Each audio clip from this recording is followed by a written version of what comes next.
बोलिए श्री गणेश भगवान की जय। बोले श्री कृष्ण कन्हैया लाल की जय। बोलिए श्री लक्ष्मी नारायण भगवान की जय। बोलिए राजा रामचंद्र की जय। बोलिए उमापति महादेव की जय। बोलिए अम्बे मात की जय। बोले हनुमान जी स्वामी महाराज की जय। आप सभी मेरे प्यारे भाई और बहनों का हमारे चैनल पर स्वागत है। जो भाई बहन पहली बार हमारे चैनल में आए हों, पहली बार हमारा वीडियो देख रहे हों, तो कृपा करके आप अपने भाई का चैनल जरूर से जरूर सब्सक्राइब करें और लाइक करें, कमेंट करें, साथ में दूसरों को भी शेयर करें, जिससे उन्हें भी भक्ति का रस भव आनंद ले सके। हम श्रीमद् भागवत महापुराण द्वितीय स्कंध की कथा आज हम सुनाएंगे। इसके पहले हमने श्रीमद् भागवत महापुराण प्रथम स्कंध के द्वितीय स्कंद के पहले अध्याय का कहानी आपको सुनाए थे। उसमें बहुत अच्छी कहानी थी कि जब आदमी मरता हो उस समय उसे क्या करना चाहिए, या आदमी समझ गया कि अब मेरी मौत है, उसके पहले उसे क्या करना चाहिए, वो लोग आप हमारे पीछे के कथा में जरूर सुने। उस समय भगवान श्री विष्णु के पूरे शरीर, विराट स्वरूप शरीर के एक एक अंग, एक एक बाल, एक एक रोम पूरा वर्णन किया गया है। उनके कौन से अंग क्या हैं, उन्हें मन में धारण करने से क्या मिलेगा। तो बहुत अच्छी कथा थी हमारा द्वितीय स्कंद प्रथम अध्याय का। आज हम श्रीमद् भागवत महापुराण के द्वितीय स्कंध से आज हम द्वितीय अध्याय आपको सुनाएंगे। इसमें भगवान के स्थूल और सूक्ष्म रूपों की धारणा तथा क्रम मुक्ति और शधो मुक्ति का वर्णन है। तो ये उससे भी अच्छी कथा आपको यहाँ हम सुनाएंगे श्रीमद् भागवत महापुराण से। तो आज की कथा जरूर सुने। अब श्री सुखदेव जी कहते हैं कि सृष्टि के प्रारंभ में ब्रह्मा जी ने इसी धारणा के द्वारा प्रसन्न हुए भगवान से वह सृष्टि विषयक स्मृति प्राप्त की थी, जो पहले प्रलय काल में विलुप्त हो गई थी। इससे उनकी दृष्टि अमोघ और बुद्धि निश्चयात्मिका हो गई थी। तब उन्होंने इस जगत को वैसे ही रचा जैसे कि यह प्रलय के पहले था। वेदों की वर्णन शैली ही इस प्रकार है कि लोगों की बुद्धि स्वर्ग आदि निरर्थक नामों के फेर में फंस जाती है। जीव वहाँ सुख की वासना में स्वप्न सा देखता हुआ भटकने लगता है, किंतु उन मायामय लोकों में कहीं भी उसे सच्चे मुख सुख की प्राप्ति नहीं होती। इसलिए विद्वान पुरुषों को चाहिए कि वह विविध नाम वाले पदार्थों से उतना ही व्यवहार करे जितना प्रयोजनीय हो। अपनी बुद्धि को उनकी निस्सारता के निश्चय से परिपूर्ण रखे और एक क्षण के लिए भी असावधान ना हो। यदि संसार के पदार्थ प्रारब्धवश बिना परिश्रम के यूं ही मिल जाए, तब उनके उपार्जन का परिश्रम व्यर्थ समझकर उनके लिए कोई प्रयत्न ना करे। जब जमीन पर सोने से काम चल सकता है, तब पलंग के लिए प्रयत्न करने से क्या प्रयोजन। जब भुजाएं अपने को भगवान की कृपा से स्वयं ही मिली हुई हैं, तब तकियों की क्या आवश्यकता। जब अंजलि से काम चल सकता है तब बहुत से बर्तन क्यों बटोरे। वृक्ष की छाल पहनकर या वस्त्रहीन रहकर भी यदि जीवन धारण किया जा सकता है तो वस्त्रों की क्या आवश्यकता। पहनने को क्या रास्तों में चिथड़े नहीं हैं। भूख लगने पर दूसरों के लिए ही शरीर धारण करने वाले वृक्ष क्या फल फूल की भिक्षा नहीं देते। जल चाहने वालों के लिए नदियां क्या बिल्कुल सूख गई हैं। रहने के लिए क्या पहाड़ों की गुफाएं बंद कर दी गई हैं। अरे भाई, सब ना सही, क्या भगवान भी अपने शरणागतों की रक्षा नहीं करते। ऐसी स्थिति में बुद्धिमान लोग भी धन के नशे में चूर घमंडी धनियों की चापलूसी क्यों करते हैं। बहुत सुंदर बात। इस प्रकार विरक्त हो जाने पर अपने हृदय में नित्य विराजमान स्वतः सिद्ध आत्मस्वरूप परम प्रियतम परम सत्य जो अनंत भगवान हैं, बड़े प्रेम और आनंद से दृढ़ निश्चय करके उन्हीं का भजन करें, क्योंकि उनके भजन से जन्म मृत्यु के चक्कर में डालने वाले अज्ञान का नाश हो जाता है। पशुओं की बात तो अलग है, परंतु मनुष्यों में भला ऐसा कौन है जो लोगों को इस संसार रूपी वैतरणी नदी में गिरकर अपने कर्मजन्य दुखों को भोगते हुए देख कर भी भगवान का मंगलमय चिंतन नहीं करेगा। इन असत विषय भोगों में ही अपने चित्त को भटकने देगा। सही बात है भाइयों। कथा पूरी सुनना तभी आपको ज्ञान प्राप्त होगा। आधी कथा सुनने से कोई ज्ञान प्राप्त नहीं होगा। आप भी ऐसे भटकते रहेंगे। अब आगे कथा है। कोई साधक अपने शरीर के भीतर हृदय काश में विराजमान भगवान के प्रदेश मात्र स्वरूप की धारणा करते हैं। वो ऐसा ध्यान करते हैं कि भगवान की चार भुजाओं में शंख, चक्र, गदा और पद्म हैं। उनके मुख पर प्रसन्नता झलक रही है। कमल के समान विशाल और कोमल नेत्र हैं। कदम्ब के पुष्प की केसर के समान पीला वस्त्र धारण किए हुए हैं। भुजाओं में श्रेष्ठ रत्नों से जड़े हुए सोने के बाजूबंद शोभायमान हैं। सिर पर बड़ा ही सुंदर मुकुट और कानों में कुंडल है, जिनमें जड़े हुए बहुमूल्य रत्न जगमगा रहे हैं। उनके चरण कमल योगेश्वरों के खिले हुए हृदय कमल की कर्णिका पर विराजित हैं। उनके हृदय पर श्रीवत्स का चिन्ह एक सुनहरी रेखा है। गले में कस्तूभ मणि लटक रही है। वक्ष स्थल कभी ना कुम्हलाने वाली वनमाला से घिरा हुआ है। वे कमर में करधनी, अंगुलियों में बहुमूल्य अंगूठी, चरणों में नूपुर और हाथों में कंगन आदि आभूषण धारण किए हुए हैं।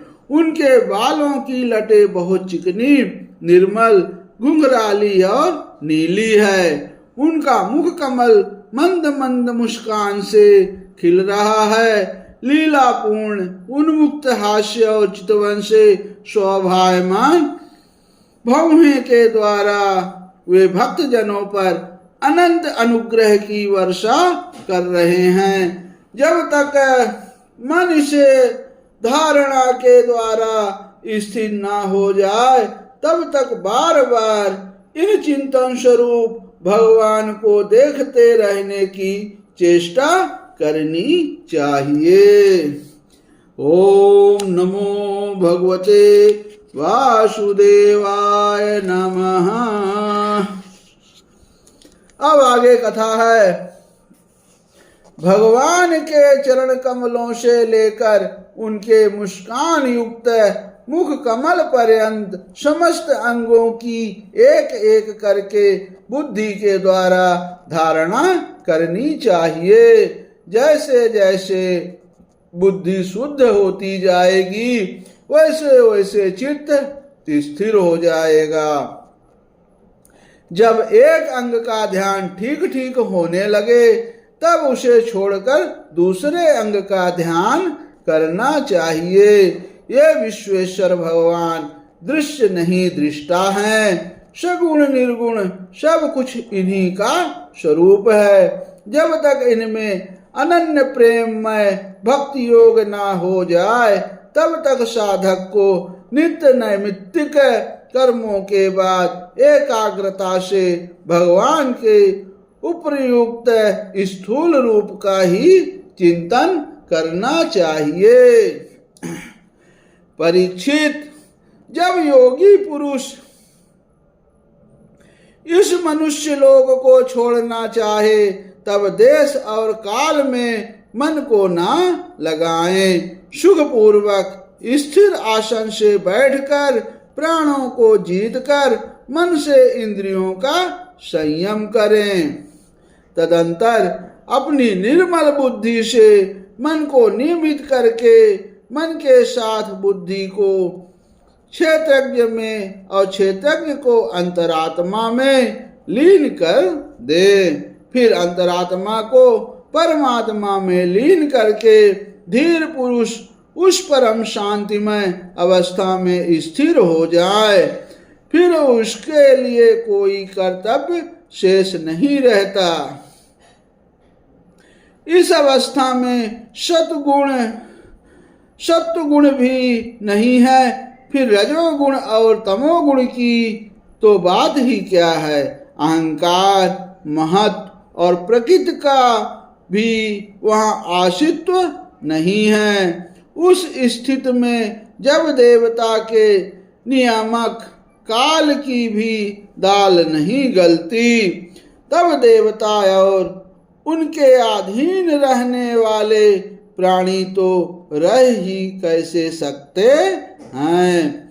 योगी लोग यह नहीं इस प्रकार परमात्मा से भिन्न पदार्थों का त्याग करना चाहते हैं और शरीर तथा उसके संबंधी पदार्थों में आत्मबुद्धि का त्याग करके हृदय के द्वारा पद पद पर भगवान के जिस परम पूज्य स्वरूप का आलिंगन करते हुए अनन्य प्रेम से परिपूर्ण रहते हैं, वही भगवान विष्णु का परम पद है।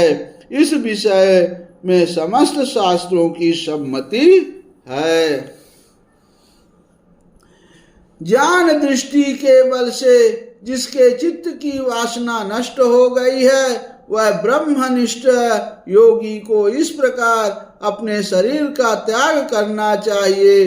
पहले एड़ी से अपनी गुदा को दबाकर स्थिर हो जाए और तब बिना घबराहट के प्राणवायु को खस चक्र भेदन की रीति से ऊपर ले जाएं।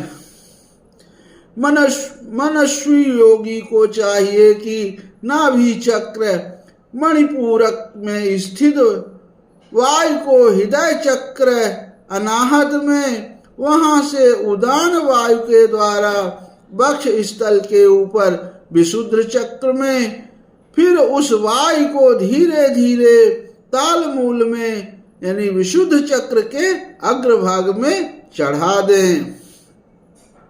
तदंतर 2 आंखें, 2 आंख, 2 कान, 2 नासा छिद्र और मुख, इन 7 छिद्रों को रोककर उस ताल मूल में स्थित वायु को भौहें के बीच आज्ञा चक्र में ले जाएं। यदि किसी लोक में जाने की इच्छा ना हो तो आधी घड़ी तक उस वायु को वहीं रोककर स्थिर लक्ष्य के साथ उसे सहस्त्रार में ले जाकर परमात्मा में स्थिर हो जाए। इसके बाद ब्रह्मारंध्र का भेदन करके शरीर इंद्रिय आदि को छोड़ दें। अब कह रहे हैं श्री सुखदेव जी की परीक्षित, यदि योगी की इच्छा हो कि मैं ब्रह्मा लोक में जाऊं, 8 सिद्धियां प्राप्त करके आकाशचारी सिद्धों के साथ विहार करूं, अथवा त्रिगुणमय ब्रह्मांड के किसी भी प्रदेश में विचरण करूं, तो उसे मन और इंद्रियों को साथ ही लेकर शरीर से निकलना चाहिए। योगियों का शरीर वायु की भांति सूक्ष्म होता है। उपासना, तपस्या, योग और ज्ञान का सेवन करने वाले योगियों को त्रिलोकी के बाहर और भीतर सर्वत्र स्वच्छंद रूप से विचरण करने का अधिकार होता है। केवल कर्मों के द्वारा इस प्रकार बेरोक टोक विचरना नहीं हो सकता।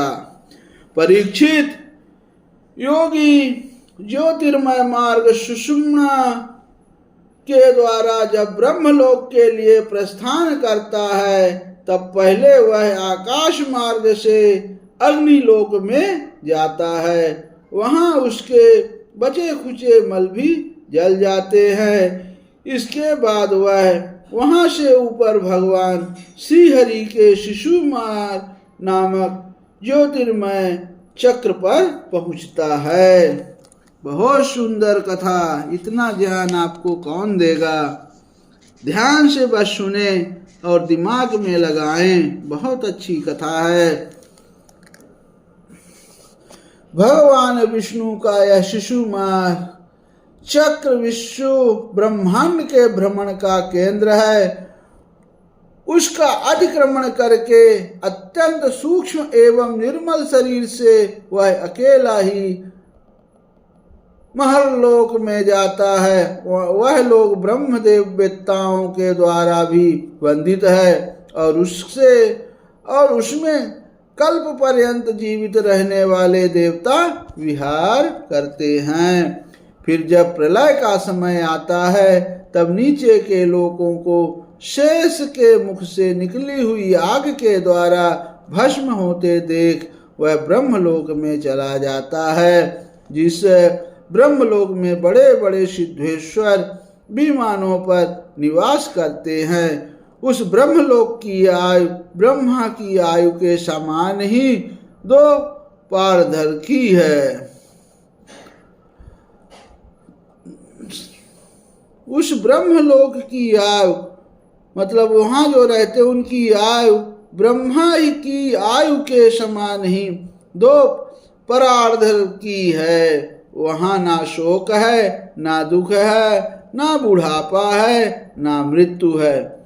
फिर वहां किसी प्रकार का उद्वेग या भय तो हो ही कैसे सकता है। वहां यदि दुख है तो केवल एक बात का, वह यही कि इस परम पद को ना जानने वाले लोगों के जन्म मृत्यु में अत्यंत घोर संकटों को देखकर दयावश वहां के लोगों के मन में बड़ी व्यथा होती है। जय हो।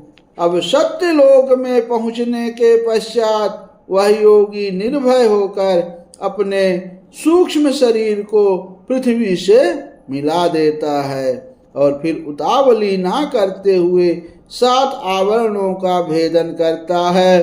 पृथ्वी रूप से जल को और जल रूप से अग्निमय आवरणों को प्राप्त होकर वह ज्योति रूप में से वायु रूप आवरण में आ जाता है और वहां से समय पर ब्रह्मा की अनंतता का बोध कराने वाले आकाश रूप आवरण को प्राप्त करता है। इस प्रकार स्थूल आवरणों का पार करते समय उसकी इंद्रियां भी अपने सूक्ष्म अधिष्ठान में लीन हो जाती हैं। घ्राण इंद्रिय गंधांतरात्मा में, गंध तंत्रात्मा में, रस तंत्रात्मा में, नेत्र रूपांतरात्मा में अस्त्वचा स्पर्श तंत्रात्मा में श्रोत शब्द तंत्रात्मा में और कर्मेंद्रिय अपनी अपनी क्रिया शक्ति से मिलकर अपने अपने सूक्ष्म स्वरूप को प्राप्त हो जाती हैं। इस प्रकार योगी पंचभूतों के स्थूल सूक्ष्म आवरणों को पार करके अहंकार में प्रवेश करता है। वहां सूक्ष्म भूतों के तमाम अहंकार में, इंद्रियों को राजस अहंकार में तथा मन और इंद्रियों के अधिष्ठाता देवताओं को सात्विक अहंकार में लीन कर देता है। इसके बाद अहंकार के सहित लय रूप गति के द्वारा महातत्व में प्रवेश करके अंत में समस्त गुणों के लय स्थान प्रकृति रूप आवरण में जा मिलता है। परीक्षित, महाप्रलय के समय प्रकृति रूप आवरण का भी लय हो जाने पर वह योगी स्वयं आनंद स्वरूप होकर अपने उस निवारण रूप से आनंद स्वरूप शांत परमात्मा को प्राप्त हो जाता है, जिसे इस भगवानमयी गति की प्राप्ति हो जाती है। उसे फिर उस संसार में नहीं आना पड़ता।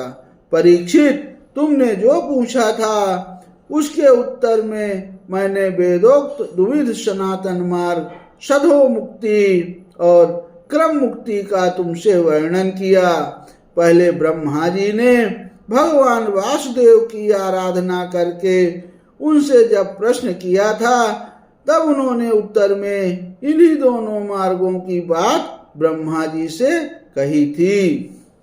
संसार चक्र में पड़े हुए मनुष्य के लिए जिस साधन के द्वारा उसे भगवान श्री कृष्ण की अनन्य प्रेममयी भक्ति प्राप्त हो जाए, उससे उसके अतिरिक्त और कोई भी कल्याणकारी मार्ग नहीं है।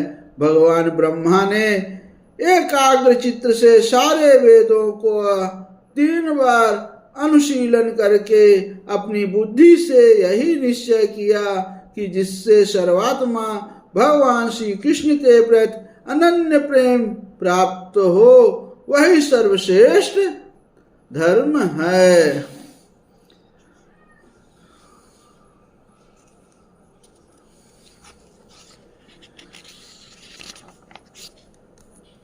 अब आगे है, समस्त चर अचर प्राणियों में उनके आत्मा रूप से भगवान श्री कृष्ण ही लक्षित होते हैं, क्योंकि वो बुद्धि आदि दृश्य पदार्थ उनका अनुमान कराने वाले लक्षण हैं। वे इन सब के साक्षी एकमात्र दृष्टा हैं। परीक्षित, इसीलिए मनुष्यों को चाहिए कि सब समय और सब स्थितियों में अपनी संपूर्ण शक्ति से भगवान श्री हरि का ही श्रवण कीर्तन और स्मरण करें। राजन, संत पुरुष आत्मस्वरूप भगवान की कथा का मधुर अमृत बांटते ही रहते हैं। जो अपने कान के दोनों में भर भर कर उसका पान करते हैं, उनके हृदय से विषयों का विषैला प्रभाव जाता रहता है, वह शुद्ध हो जाता है और वे भगवान श्री कृष्ण के